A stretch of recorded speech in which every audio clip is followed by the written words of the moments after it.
आप देखेंगे कि 6ठी शताब्दी के आसपास में जितने भी बौद्धिक चिंतन हो रहे हैं, उसके जितने भी चिंतक हैं वो समाज के सबसे संभ्रांत वर्गों से आते हैं। वो राजकुमार है, राजसी ठाठ बाट ऐसो आरामों को त्याग करके जंगल में खाक छापते हैं। मकसद मानवीय मूल्यों, चिंतन, दर्शनों को स्थापित करना। और इस दर्शनों को स्थापित करने में महिलाओं की भी अहम भूमिका होती है, क्योंकि जीवन में, इस सृष्टि में पुरुष और शक्ति दोनों के समन्वय से ही संसार का निर्माण होता है। कई बार हम स्त्रियों की उन वेदनाओं को, उन सहयोग को, उन कॉपरेशन को, उनके द्वारा पुरुषों के जीवन में लाए गए क्रांतिकारी परिवर्तनों को हम नहीं देख पाते। और इसी तरह की कुछ घटनाएं हैं जो मैं आपको बताना चाहूंगा। बड़ा ही विमर्शपूर्ण है कि बुद्ध की जो तेज है, ओजस्वी विचार है, तेजोमय चिंतन है, इससे संपूर्ण विश्व आह्लादित है। लेकिन यशोधरा की वेदना कहीं हमें दिखाई नहीं देती। यशोधरा का जो मनोचिंतन है वो हमें कहीं नहीं दिखता। चारों तरफ बुद्ध की चर्चाएं हो रही है, लेकिन यशोधरा एक कोने में बैठकर चिंतन कर रही है कि आखिर हमारी दोष क्या था, कि बिना बताए हमारे नाथ, हमारे स्वामी, हमारे प्रीतम सिद्ध होने जा रहे हैं। संसार की सिद्धियों पर पहुंचना, ये कौन सा ऐसा पत्नी होगी जिन्हें पसंद नहीं होगा। इसलिए यशोधरा के मन में काफी वेदना है।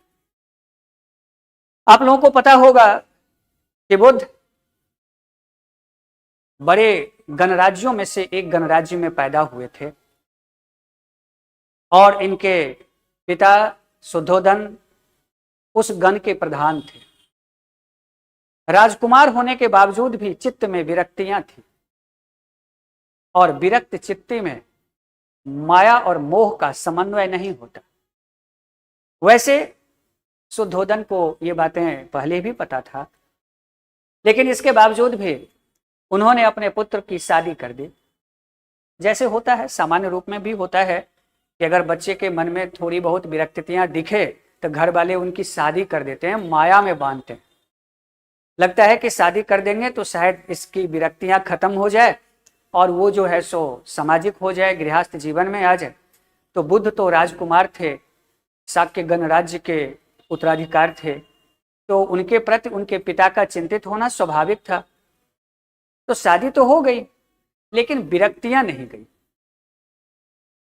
और इसी दौरान उनको एक पुत्र रत्न की भी प्राप्ति हुई। पुत्र के मोह भी इस विरक्ति को खत्म नहीं कर पाया।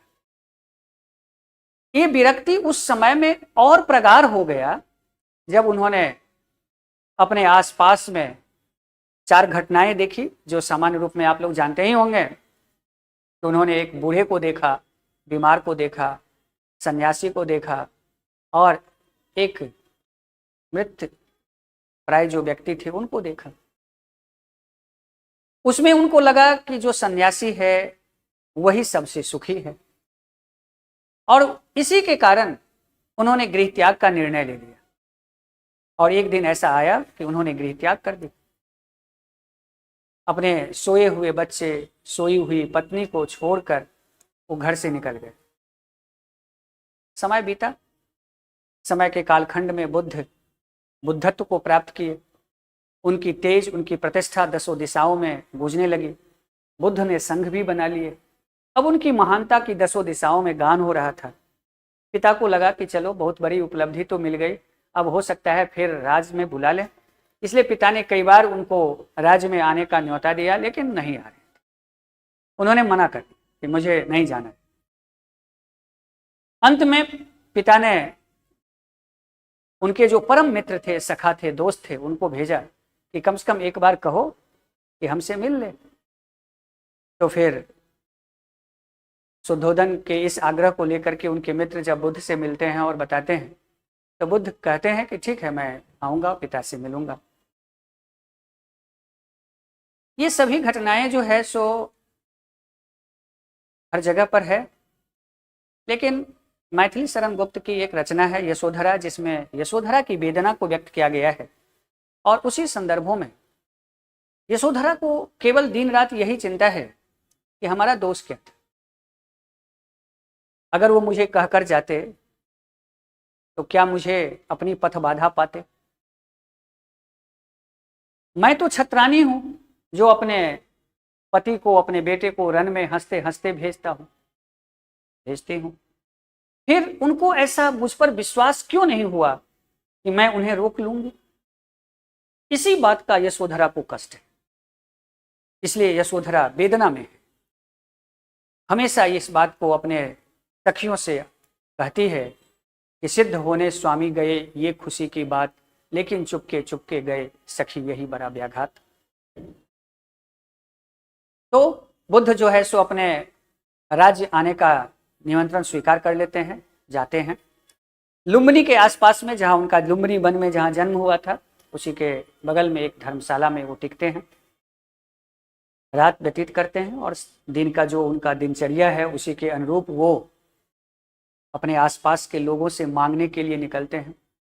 आप एक बात देखेंगे कि जितने भी महान व्यक्ति उनकी एक दैनिक चर्या के अंतर्गत मांगना है, भीख मांगना है। मांगना जो है अपने आप में बहुत बड़ी चिंतन है, क्योंकि मांग वही सकता है व्यक्ति जो सभी को अपना जानता हो, और अपना सभी को वही व्यक्ति जान सकता है जिसके मन में न ईगो हो न अहंकार। अहंकार की समाप्ति ही, ईगो की समाप्ति ही संत होता है। तभी तो हर जगह लिखे गए हैं कि संत हृदय नवनीत समान। चलें इस पर कभी और। बुद्ध जो है सो ये बातें जब राजभवन पहुंची कि राजकुमार भीख मांग रहे हैं, तो सुद्धोधन को बड़ा बुरा लगा कि ये क्या कर रहा है। सुद्धोधन अपने दूत को, अपने सभी को भेजे कि उसको ले आओ राजभवन। राज दरबार पहुंचते हैं, पूछते हैं ये क्या कर रहे हैं। कहा ये मेरा दैनिक दिनचर्या है, मैं मांगता हूं, यही मेरा स्वभाव है। सभी से मिलते हैं बुद्ध। सुद्धोधन उन्हें समझाते हैं कि लौट जाओ, अपने घर आ जाओ, लेकिन वो कहते हैं कि मेरा ये घर कहाँ है। लेकिन इस बीच बुद्ध पूरे दरबार में जब यशोधरा को नहीं पाते हैं तो वो अपने पिता से पूछ पाते हैं कि यशोधरा कहाँ है। तो पिता कहते हैं कि यशोधरा को जहां रहना चाहिए वहां है, और इस तरह से तुमको मिलना है तो उसके भवन चले जाओ, मिल लो। तो यशोधरा के भवन जो है सो बुद्ध पहुंचते हैं। बड़ा प्रेरणादायक है। ये चीजें प्रत्येक स्त्री के लिए सम्मानित है, प्रत्येक महिला के लिए सम्मानित है, और प्रत्येक पुरुषों के लिए भी सोचने का विषय है। तो बुद्ध वहां जाते हैं भवन में। यशोधरा अपने पुत्र, अभी अब वो जो राहुल है वो 6 वर्ष का, लगभग 7 वर्ष का हो चुका है, बैठी हुई है। लोगों को लग रहा था, उनके पिता को हो रहा था कि शायद राजभवन में पत्नी से मिलने के बाद मन बदल जाए, अपने बच्चे को देखकर मन बदल जाए, भावना आ जाए, संवेदना जग जाए। लेकिन ऐसा कुछ भी नहीं हुआ। न वो यशोधरा से क्षमा मांगे, न यशोधरा को कुछ कहे। उन्होंने यशोधरा से जो मांगा वो बड़ा ही अलग चीजें थी। उन्होंने उनसे भिक्षा मांगी, और यशोधरा ने जो भिक्षा में दी वो भी अपने आप में बहुत बड़ी चीजें हैं। यशोधरा ने कुछ नहीं कही और अपने पुत्र का हाथ पकड़ करके बुद्ध के हाथों में दे दिया, क्योंकि उस समय तक बुद्ध का तेज, प्रतिष्ठा, सम्मान, यश और गौरव काफी ऊंचा हो चुका था। यशोधरा इस बात को बखूबी जान रही थी कि बुद्ध सही हैं, और बुद्ध जैसे महान व्यक्ति को कि जैसा अगर मेरा पुत्र बने तो ये मेरा धन्य है।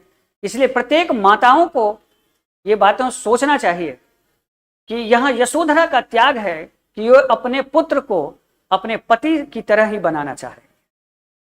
वो पति जो यशोधरा को छोड़ कर जा रही है, लेकिन इस समय यशोधरा दुनिया का सबसे बड़ा त्याग कर रही है, और वो अपने पुत्र को एक योग्य व्यक्ति बनाने के लिए अपने उसी पति के हाथों में दे रही है जो पति यशोधरा को छोड़कर जिस पति के प्रति यशोधरा के मन में अभी तक बड़ा ही विचलन था, बड़ा ही आक्रोश था, वो सभी आक्रोश उसे समाप्त हो चुका है और वो अपने पुत्र को सौंपकर यशोधरा अब निश्चिंत महसूस कर रही है। कहने का अभिप्राय यह है कि स्त्री प्रत्येक समाज में वो पूजनीय श्रृंखलाएं हैं कि जिनके त्याग और महत्ता को अगर समाज परिभाषित नहीं करेगा तो समाज की संस्कृति और गौरव नष्ट हो जाएगी। इसीलिए जो समाज स्त्रियों का सम्मान नहीं करता वो समाज कभी भी उच्चतम पायदान पर नहीं जाता है। भारत की संस्कृति इतनी महान इसलिए है क्योंकि यहां पर यत्र नार्यस्तु पूज्यन्ते रमन्ते तत्र देवता पे विश्वास किया जाता है। लेकिन आज बड़ा वेदना होती है उन समस्त घटनाओं को देखकर जहां हमारी बेटी सुरक्षित नहीं है, हमारी बहनें सुरक्षित नहीं है और हम चंद्रमा पर जाने का दंभ भरते हैं। हमें इस पुरुषवादी मानसिकता में यह सोचना होगा कि क्या मैं ऐसा पुरुष हूं कि जिससे हमारी बहनें माताएं डर रही है? अगर आप ऐसे पुरुष हैं तो आप पुरुष नहीं हैं। पुरुष वो होता है जो अपने सामर्थ्य और क्षमता से समाज में मूल्य की स्थापना करता है। अगर आपसे स्त्रियां डर रही है, आपको देखकर अगर माताएं बहनें अगर रास्ताएं बदल रही है, तो आप सोचिए कि आप मनुष्यत्व और मनुष्य नहीं हैं, आप में वो पशुवत गुण है जिसको देखकर महिलाएं रास्ता बदल रही हैं। इसलिए आज सोचने का समय है कि हम आने वाले अपने जनरेशन को कौन सा मूल्य और कौन सा चिंतन देकर। इसीलिए स्त्रियों का सम्मान समाज का सम्मान है, परिवार का सम्मान है, राष्ट्र का सम्मान है।